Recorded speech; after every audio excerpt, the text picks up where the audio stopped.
You've been working for months on training. So, why is your dog still reacting? Welcome to The Dog Who Asked for More, a podcast for dog parents navigating the messy, complicated parts of life with dogs that no one really prepares you for. Each week, you'll hear honest, grounded conversations that help you better understand your dog, feel more confident in your choices, and strengthen the relationship you're building together. One of the hardest moments for a lot of dog parents is when they've already tried to help their dog and the behavior is still happening.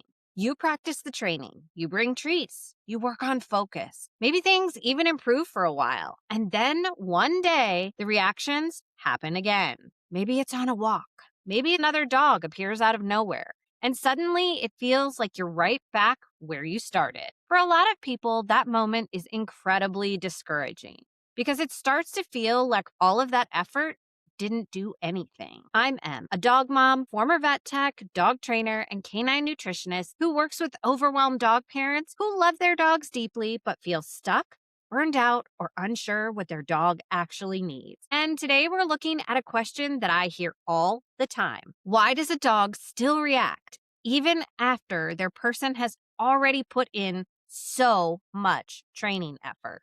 Because the answer usually isn't that the training failed, it's that something deeper in the situation just hasn't shifted yet. I remember a stretch of time with Fitz where I felt like we were working constantly. We were practicing, we were bringing treats everywhere, we were doing everything people say you're supposed to do with a reactive dog.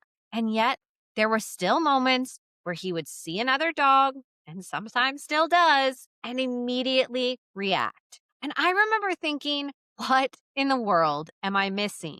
Because it didn't feel like there was a lack of effort. It felt like something just wasn't clicking. One of the biggest misunderstandings about reactivity is the idea that it's simply a training problem. But most reactive behavior isn't really about obedience. It's about how the dog is feeling in that particular moment. A dog that reacts isn't ignoring training because they're stubborn. They're reacting because something in that moment feels overwhelming, wrong, or unsafe. It might be that there isn't enough distance, or that the environment is too busy or loud.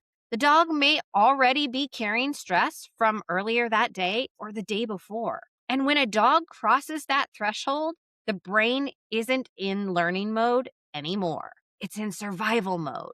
So even good training can suddenly disappear in those moments, not because training failed, but because the dog cannot access it when they feel like that. This was one of the hardest things for me to understand early on.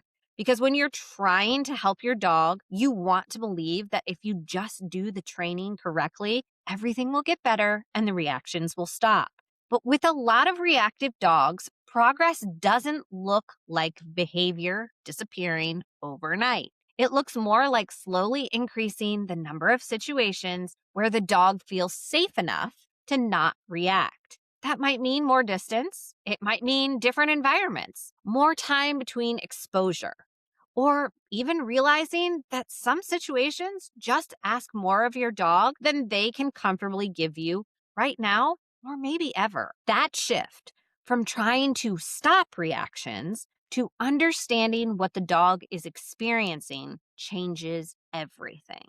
For you, this might look like your dog doing beautifully in one environment and then reacting in a different one. Or maybe that walks go smoothly for weeks and then suddenly they feel chaotic again. Or even your dog staying calm when a person passes by, but immediately reacting whenever a dog appears. Moments where you feel proud of your progress and moments where you feel embarrassed or discouraged. And that emotional roller coaster can make people feel like they're failing or they're going crazy, even when they're actually doing the right kind of work. Because reactive dogs don't improve in a straight line. Their progress usually happens in waves. Here's the question I want to leave you with.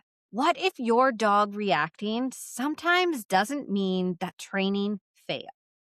If you're working with a reactive dog and things still feel unpredictable, you are not alone. Reactivity can be incredibly challenging, not just for the dogs, but for the people trying to help them. And progress with sensitive dogs rarely looks perfect. It's messy, it's gradual, and it looks like small moments of calm slowly becoming more common. That doesn't mean you're doing it wrong. It means you're working with a dog whose nervous system is still learning how to feel safe. If your dog's behavior sometimes seems to come out of nowhere and you find yourself feeling tense or worried about how things might look in front of others, the Dog Body Language Secrets Quiz can help you start spotting subtle signals that often show up right before a reaction. When you can see those early patterns, it becomes much easier to support your dog before things escalate. You'll find the link to the quiz in the episode description. So be kind, spread joy, and remember, reactive dogs aren't broken. They're just communicating.